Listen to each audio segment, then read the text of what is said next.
অন্যদিকে কাল থেকে এসআইআর এর শুনানি প্রক্রিয়া শুরু হতে চলেছে। 32 লক্ষ আনম্যাপের জন্য ধাপে ধাপে এই প্রক্রিয়া হবে বলেই জানা গিয়েছে। ইতিমধ্যেই শুনানির জন্য মাইক্রো অবজারভার নিয়োগ করা হয়েছে।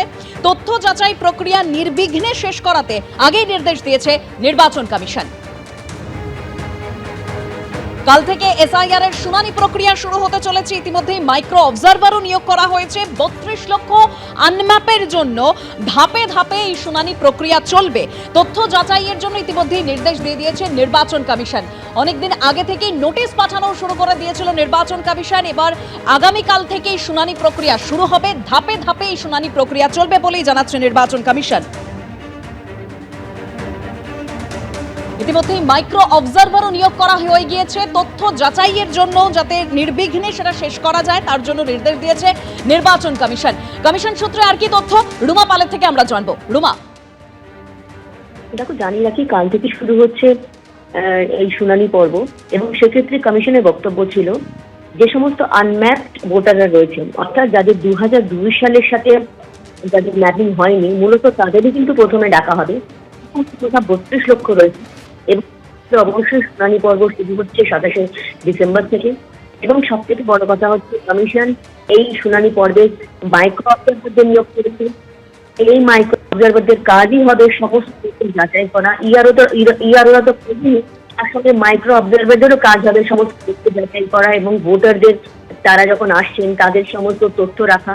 এবং তার সঙ্গে সঙ্গে এটাও ঠিক, ইআরওদের সাথে সাথে স্পেশাল রোল অবজারভার রয়েছেন, তাদেরকে কিন্তু সমস্ত তথ্যর সাথে জানাতে সাহায্য করা। এবং সেক্ষেত্রে মাইক্রো অবজারভাররাই কিন্তু সমস্ত নজরদারিতে থাকবেন।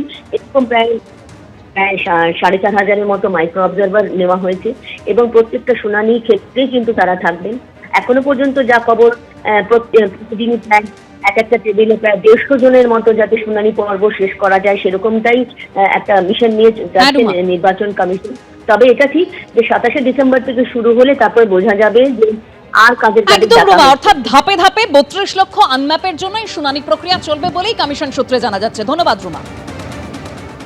কাল থেকে এসআইআর এর শুনানি পর্ব শুরু হবে। আর এই নিয়ে তৃণমূলের জয়প্রকাশ মজুমদার তিনি বলছেন, গোটাটা জুড়ে আতঙ্কের পরিবেশ এতটাই ভয় জাগানো যে লোকে বলছে সোজা নেই তো ইসিআই আ জায়গা। কটাক্ষ জয়প্রকাশ মজুমদারের।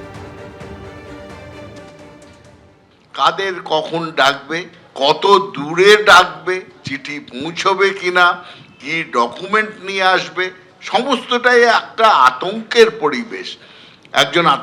একজন মারা গেছে, আবার আপনারা শুনেছেন 2 ছেলেকে তাদের নোটিশ পাঠানো হয়েছিল, সেই চিন্তায় হার্ট অ্যাটাক হয়ে মারা গেছেন। এই মৃত্যু মিছিল চলছে এবং সবথেকে বড় কথা, সারা ভারতবর্ষে রসিকতা শুরু হয়েছে যে মা ছেলেকে ঘুম পাড়াচ্ছে।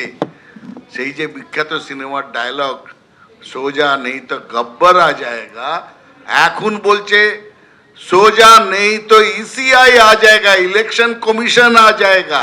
অনেকে আবার খারাপভাবে ইলেকশন কমিশনের চিফ, যিনি মুখ্য নির্বাচন আধিকারিকের নাম করে বলছে যে ও এসে যাবে, ঘুমিয়ে পড় বাবা। এই রকম কিন্তু আমরা কোনোদিন চাইনি যে ইলেকশন কমিশন সাধারণ মানুষের কাছে ত্রাস হয়ে উঠবে। কাল থেকে শুরু এসআইআর শুনানি। 32 লক্ষ আনম্যাপের জন্য ধাপে ধাপে হবে শুনানি।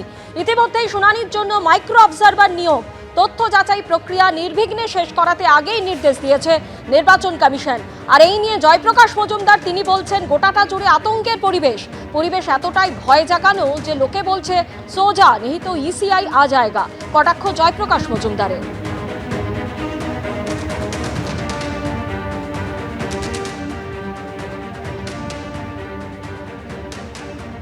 এই মুহূর্তে একই সঙ্গে বেগবাগানের সেই জায়গার ছবি দেখতে পাচ্ছেন যেখানে বাংলাদেশের ডেপুটি হাই কমিশনের অফিসের আগে যেখানে মিছিল আটকে দেওয়া হয়। সরাসরি আমাদের প্রতিনিধি ব্রতদীপ ভট্টাচার্য আমাদের সঙ্গে রয়েছেন। ব্রতদীপ, ইতিমধ্যেই এই 3 সদস্য হিন্দু সংহতির তারা বেরিয়ে এসেছেন বাংলাদেশের ডেপুটি হাই কমিশন অফিস থেকে।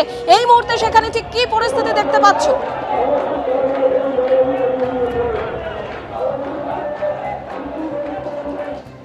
যান্ত্রিক কারণে আমাদের প্রতিনিধির সঙ্গে যোগাযোগ বিচ্ছিন্ন হয়ে গেছে। গত 23শে ডিসেম্বর যে ঘটনা ঘটেছিল এই বেগবাগানে, এই জায়গাতে একেবারে রণক্ষেত্রের চেহারা নিয়েছিল বেগবান এবং সেই বিষয় মাথায় রেখেই একেবারে পুলিশের তরফে কঠোর নিরাপত্তা ব্যবস্থা নেওয়া হয়েছে, যেখানে লৌহ প্রাচীর তৈরি করা হয়েছে এবং প্রচুর সংখ্যায় পুলিশ রয়েছে। আন্দোলনকারী যারা তারা কিন্তু সেখানে বসে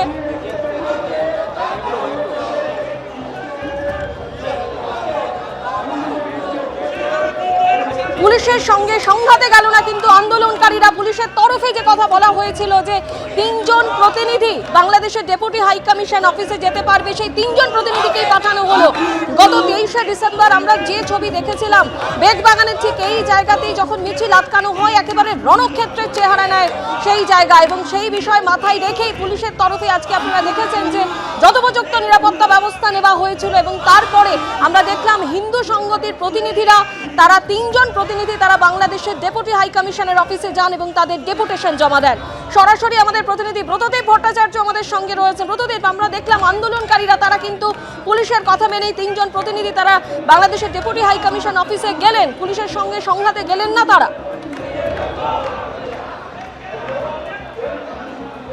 একেবারেই তারা আগে থেকেই জানিয়েছিলেন যে তারা কোনো রকম সংঘাতে যাবেন না, এমনকি পুলিশকে তারা সহযোগিতা করবেন, কিন্তু পুলিশের তরফ থেকে কিন্তু আগাম সমস্ত রকম সতর্কতা প্রস্তুত রাখা হয়েছিল। সে বিশাল লৌহ প্রাচীর, তার সামনে বিশাল পুলিশ বাহিনী মোতায়েন করা হয় এবং গোটা রাস্তা কার্যত দুর্গে পরিণত করে দেওয়া হয়েছিল। কিন্তু শেষ পর্যন্ত কোনো রকম অশান্তি হয়নি, সেই অশান্তি এড়ানো গিয়েছে। এবং যারা আন্দোলনকারী তারা যে দাবি নিয়ে এসেছিলেন যে বাংলাদেশ হাই কমিশনের কাছে তারা নিজেদের দাবি জানাবেন, তাদের 6 দফা দাবি রয়েছে, সেই দাবিপত্র নিয়ে সেই স্মারকলিপি নিয়ে তারা গেছিলেন বাংলাদেশ হাই কমিশনের কাছে। এবং তাদের যেটা বক্তব্য, একজন আধিকারিক তাদের সঙ্গে দেখা করেছেন এবং তারা মনে করছেন তিনি ডেপুটি হাই কমিশনারের কিংবা তার সমপদমর্যাদার কেউ একজন হবে, তার সঙ্গে তারা দেখা করে তাদের এই দাবি জানিয়েছেন। এবং তারা আশাবাদী তাদের যে সমস্ত দাবিগুলি রয়েছে সে দাবিগুলো পূর্ণ হতে পারে, সেমনই আশ্বাস তারা বাংলাদেশ হাই কমিশনের থেকে পেয়েছেন। যে দাবিগুলি তারা রেখেছেন তার মধ্যে প্রথম হচ্ছে যে পুলিশ কর্মচারীরা দীপুচন্দ্র দাসকে সুরক্ষা দেওয়ার পরিবর্তে তাকে উন্মত্ত জনতার হাতে ঠেলে দিয়েছিল এবং তার মৃত্যু নিশ্চিত করেছে, তাদের কঠোর শাস্তি তারা দাবি করছেন। যারা দীপু দাসের নির্মম হত্যার সাথে প্রত্যক্ষ বা পরোক্ষভাবে যুক্ত তাদের সবার দৃষ্টান্তমূলক শাস্তি তারা দাবি করছেন। একই সঙ্গে ভবিষ্যতে যে কোনো গুজব ছড়িয়ে কোনো হিন্দুকে এইরকম পরিণতির দিকে যাতে ঠেলে না দেওয়া হয় তার জন্য বাংলাদেশ সরকারকে যথোপযুক্ত ব্যবস্থা গ্রহণ করতে হবে, এই দাবি জানিয়েছেন তারা। এছাড়া বাংলাদেশে হিন্দুদের এবং অন্যান্য যে সমস্ত সংখ্যালঘু ধর্মাবলম্বী মানুষ রয়েছেন তাদের ধর্মস্থান ও জীবনের নিরাপত্তা দিতে হবে। যদি কোনো ধর্মগ্রন্থ বিধর্মীদের কাফের বলে উল্লেখ করে, তাদের বিরুদ্ধে জিহাদের বার্তা দেয়, ঘৃণার পরিবেশ তৈরি করে, সেই অংশগুলিকে সংশোধন করতে হবে। বাংলাদেশের মাদ্রাসাগুলিতে হিন্দু বিদ্বেষী শিক্ষা দেওয়া বন্ধ করতে হবে। এই 6 দফা দাবি নিয়ে তারা কিন্তু আজকে গেছিলেন বাংলাদেশ হাই কমিশনে এবং এখনও দেখতে পাচ্ছ বেগবাগান মোড়ে সেই বিক্ষোভ চলছে হিন্দু সংগতির তরফ থেকে। তাদের স্পষ্ট দাবি যে বাংলাদেশের যারা সংখ্যালঘু রয়েছেন, শুধু হিন্দু নয় অন্যান্য যে সমস্ত সংখ্যালঘু ধর্মাবলম্বী তুমি যে ছবি দেখাচ্ছ একদম সেখানে হিন্দু সংহতির তরফে অবস্থান বিক্ষোভ করা হচ্ছে, কিন্তু ব্রতদেব ডেপুটেশন জমা দিতে গিয়েছিলেন 3 জন সদস্য, তারা কি সেখান থেকে বেরিয়ে এসেছেন? একেবারেই তারা যারা ডেপুটেশন দিতে গিয়েছিলেন তারা কিন্তু ইতিমধ্যেই সেখানে ডেপুটেশন জমা দিয়ে বেরিয়ে এসছেন এবং তারা যেটা বলছেন তারা যথেষ্ট আশাবাদী। আমি একটু শোনাবো তারা কি বলছেন। होना चाहिए। थर्ड पॉइंट है कोई र्यूमर छड़ा के जैसा अल्लाह का नाम में बताया था वो नहीं होना चाहिए। फोर्थ पॉइंट है हिंदू बौद्ध सिख क्रिश्चियन पारसी जैन सबको प्रोटेक्शन चाहिए। फिफ्थ पॉइंट है जो मद्रासा में एंटी हिंदू टीचिंग दे रहा है वो स्टॉप होना चाहिए। सिक्स पॉइंट है अगर कोई रिलीजियस बुक काफिर और जिहाद की कंसेप्ट लाए उस पार्ट को बाद एक्सक्लूशन होना चाहिए।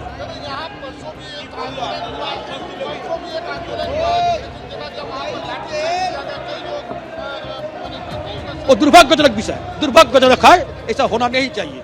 वो हिंदू का कौज में काम कर रही है रजत राय। উনি বললেন আমাদের বার্তা উনি পৌঁছে দেবেন বাংলাদেশ সরকারের কাছে। হিন্দু সংহতির উপদেষ্টা মণ্ডলের সদস্য রজত রায় তিনি বললেন যে তিনি ডেপুটি হাই কমিশনে গিয়ে অর্থাৎ বাংলাদেশের ডেপুটি হাই কমিশনে গিয়ে ডেপুটেশন তারা জমা দিয়েছেন এবং ডেপুটি হাই কমিশনের তরফে বলা হয়েছে যে সেখানে যথাযথ বার্তা পৌঁছে দেওয়া হবে, তারা আশাবাদী, এটাই হিন্দু সংহতির তরফে বলা হচ্ছে। তবে একদিকে যে ছবি, একদম কড়া পুলিশি প্রহরা, কারণ 23শে ডিসেম্বর যে ঘটনা ঘটে গিয়েছিল, হিন্দু জাগরণ মঞ্চের একেবারে মিছিল ছিল, সেখানে দুমদুমার পরিস্থিতি তৈরি হয়। তারপর আজকের এই যে বেগবাগানের মিছিল সম্পূর্ণ আলাদা, পুলিশের সঙ্গে সংঘাতে জোরালো না সনাতনীরা, তারা পুলিশের কথা মতোই একেবারে 3 জন সদস্য তারা ডেপুটেশন দিতে গেলেন। এবিপি আনন্দ এগিয়ে থাকে, এগিয়ে রাখে।